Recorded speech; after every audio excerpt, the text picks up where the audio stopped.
Now, after the absolutely abysmal failure trying to get that out yesterday, I'm wondering whether it's going to be possible to get 2 out without destroying 5.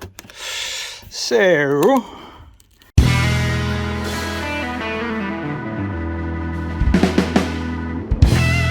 enjoyed yesterday. Proof of concept is without doubt. I mean, it's just one of those. Right, here we go. Oh, I should tip it on its side. Oh, no, I'm just going to have to be brutal and stretch this hole. So here we go. For the 14th of December. God, bloody hell. The 14th of December is my fish and chip favourite. Now, for those who don't know, whenever we go away, or when we went away quite a lot during the summer, we come back, it might be quite late. So we'd have fish and chips, and it was sort of traditional that I would have Chris's Best Bitter, which I think stands its ground against any Best Bitter.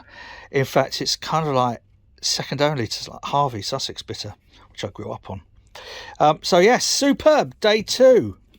And so today's book to accompany the beer is Greg Hughes' Homebrew Beer.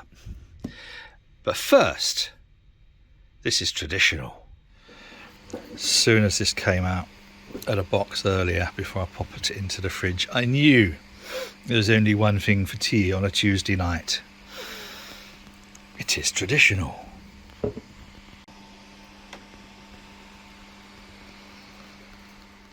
Whee, well, I am very pleasantly stuffed, I have to admit. So let's bash through this book. First off, obviously, I'll just show you the table of contents, because this is a book for people who might have done some kits, want to move into all grain brewing, or people who are interested in how all grain brewing works. But more importantly, I think this is it's an introduction, and also it's a framework. It's stuffed full of recipes.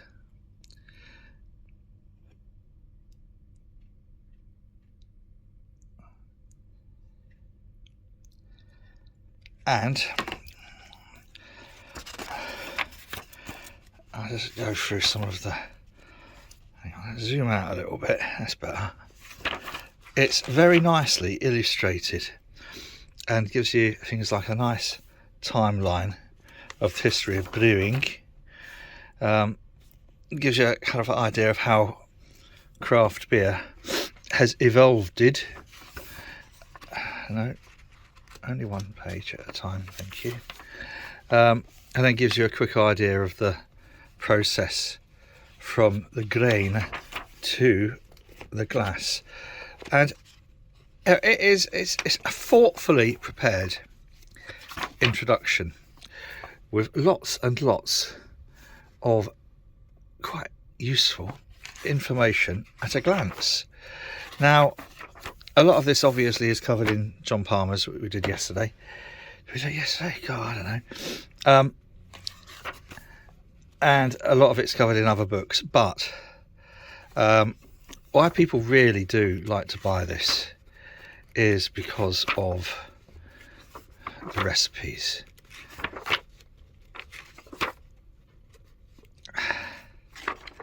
Now, it will give you a really thorough grounding in some of the basic beer recipes. I'm just going to go through. This was the Czech Pilsner. I did this a couple of years ago. By the way, this is excuse me, I'm a bit bunged up after eating fish and chips and drinking loads of beer. This is version 2 of the book. Right, this is the latest version. So some of the recipes in here are quite new. I did this recipe a couple of years ago. Turned out okay. It wasn't outstanding. It wasn't something that I would send to any competitions or anything, but it weren't bad. Similarly, the Bohemian Pilsner. Now that actually wasn't as big a write-off as I thought it was going to be. It did turn out to be quite drinkable, albeit sweet. I'll come on to that later. I think it was the water profile that I used. American Pilsners, please don't get confused with things like Budweiser and whatever. They're not really beers. But this swiftly moving on. This was a beautiful little beer. And again, what I found was it worked as a framework for a number of other beers. So again, just tweaking the recipe a little bit. What's next on my double dry hopped pale ale? Again, it's a superb framework beer. You can either copy the recipe or you can bugger about with your own hops and do different dry hopping and hot side additions. So the reason I think this book is so popular is literally because it does give you a thorough overview. This is the one I think that everybody does. And then builds on that recipe. And I think this is probably, I thought I had a black IPA recipe in here somewhere. Oh, hang on. No, maybe. Yeah, I did tick it, but anyway. So yes, it's full of stuff that you can take away and develop yourself. And an example of this is this raspberry wheat beer, which I took the basis of this and I've tweaked around with it a little bit. I think there's a couple of videos up somewhere of me doing so. And I've got a semi-sour raspberry wheat, which is absolutely bonkersly gorgeous. I just have to go and find it. I'll just pause this while I go and find one of the other recipes. Okay. It took me a while to unforget which one it was. So this is a recipe for the milkshake IPA. And you go down through, you have a little look at all of this, and then down at the bottom you've got peach puree and vanilla beans. Well, I mean, that's okay. You could brew it. It'd probably be quite nice. But in actual fact, those there, that peach puree and vanilla beans, belong to this recipe, the peach IPA. And I don't know why it's not there. I don't know why it's on the page before. But there's a couple of little funny little things in there. I like that. Who just bash through to back, move my little silly little thing. It's got a little section on creating your own recipes.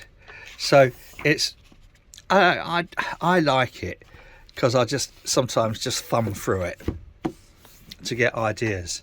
So you can follow those recipes to the letter, absolutely fine, or you can fiddle around and take the recipes in here and add your own particular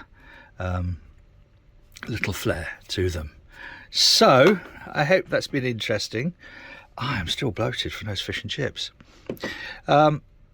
Yes, if you haven't already done so, it would be great if you were to subscribe to the channel.